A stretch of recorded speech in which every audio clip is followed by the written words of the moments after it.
What's up? What's up? TikTok, slap, yo. And yeah, who the fuck? Who is it?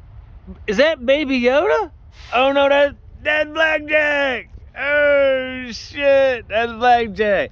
Slap and Blackjack here. Um, okay, so look, I get a lot of people that are like, yo, I bet you got some hella stories. Trust me, I do.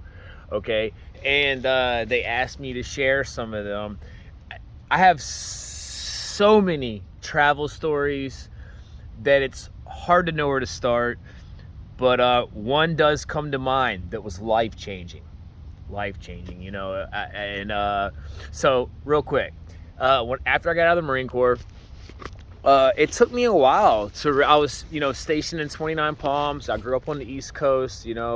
I turned 18 at Paris Island, went to Camp Lejeune, Camp Geiger, went out to 29 Palms, Marine Corps Communication Electronics School. Then I ended up getting stationed in the Fleet Marines out there in Victor 27 Infantry Battalion, in the middle of the desert. Okay, so long story short, when I got out of the Marines, I went in 03, 2000, got out in 03.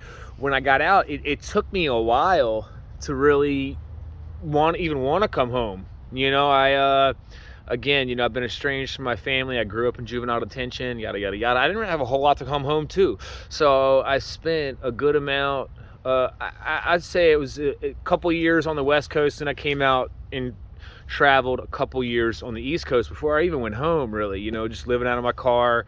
I was a big skateboarder. I would go from skate park to skate park and just chill, Pier 7, Huntington Beach, fucking Burnside in Portland, fucking Love Park, Philly, Daytona, whatever. Just went to skate parks all over the country, living out of my car for a while before I really even went back to Virginia. Really the stories are endless. It's hard to even know where to start. If they had TikTok and on all this shit, look, I've only been TikToking for like 6 months, and 2 of those months I was working in Virginia, not even traveling. So like, if I'd have started this even for real back when TikTok was already started, a couple years ago when I started riding freight trains, things would be a little bit different, because it's already blowing up. I mean, basically with 4 months of traveling, I got 11,000 followers already. But not that I'm doing this for any type of, whatever. I do want to tell my story. If nothing else, if I die in a knife fight under a bridge, I want my kids to kind of know, a little bit about me and where I was at mentally when all this happened. But anyway, make a long story short, I've got travel stories from all over the country. I know people want to hear them, and I'm totally down to share whatever about myself, my life, my struggle with whoever wants to listen. So you ask for it, you get it. This 10-minute thing's killing me. I'm already at 3 minutes. All right, so I'd probably say my most life-changing story that really made me just look at my entire existence, stare death in the face, laugh, cry, whole 9 yards, okay, was when I got abducted by the police in Tijuana, Mexico. All right, look, let me give you the rundown. So when you're in the Marines, the one thing they tell you, okay, don't go to Tijuana. Don't go to Tijuana. All right. And you realize why after you go to Tijuana. After you go down there, you realize why they tell you don't do that. All right. But I was 18, almost 19 years old when I was in the fleet out, in 29 Palms. It's about 4 hours from San Diego. Then you walk across the border. This is pre 9/11. Actually, I went down there before 9/11. You didn't need a passport. Okay. So, I went down there a couple times. I wouldn't say no problem, but not like the one time that I went. I will never, not only will I never go back to Mexico, I will never go back to a Latino American country, period, ever. I don't care. Fuck you. Bury me in a prison here. I know like El Chapo and all those Mexicans are their biggest fear is being in a concrete tomb. No. I'll take the concrete tomb in America over going back to goddamn. Look, if you don't speak, look, let me tell you what. Go down that bitch with a military haircut, looking green as fuck. 19, 20 years old, military haircut. You might as well have victim tattooed on your forehead, right? Okay, so anyway, you already know this is gonna go bad. So I'd say it was like what, 4 or 5 of us from my buddies from the military. We walked down into Tijuana, had a blast, man. Look, so I had a wind up camera, right? You remember the old cameras, you wind up, you click, all right? I came back with nothing from the border but that camera, and I'll get to that in a sec. So, we go down there and we're walking around. Dude, I buy like a badass switchblade, like some shit you can't get in America. We're drinking, we're having the time of our lives, okay? Incident number 1. This is all one night. Now, keep this in mind. So I'm at this club, and I'm dancing with this fine ass Spanish broad, you know what I'm saying? And then some dude comes up to me and is like, oh, cocaine, cocaine. I'm like, no cocaine, no cocaine. I'm in the military, no. I don't think nothing else of it. 20 minutes later, I go to take a piss, right?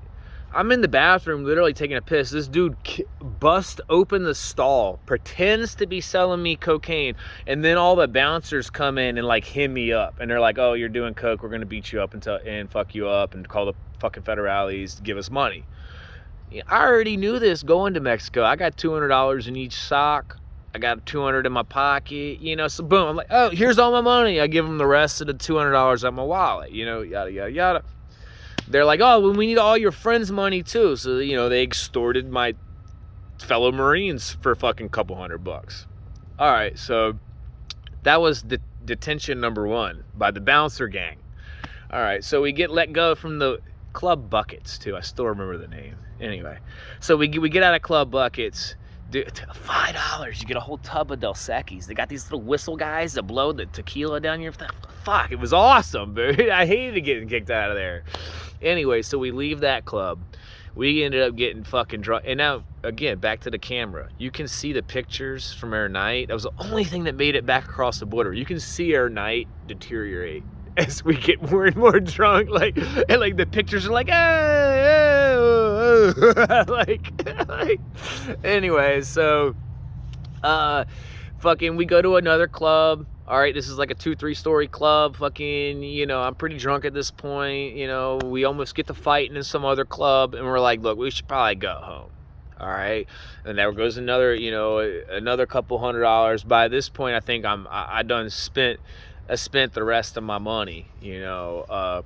So we're walking. We're decided to go back to the border, and goddamn, out of nowhere, me and just one of my homies at this point, I don't know where my other friends are, but like we're walking down the street, me and my homeboy dude from the Marines, they pull the federales pull over, beat us the fuck up, bro, and throw us back into the back of the Mexican cop car, and they're like, yo, y'all pissed on the side of the road or whatever in Mexican. I made that much out. They're like, yo, you pissed on the side of the Spanish, excuse me, politically correct.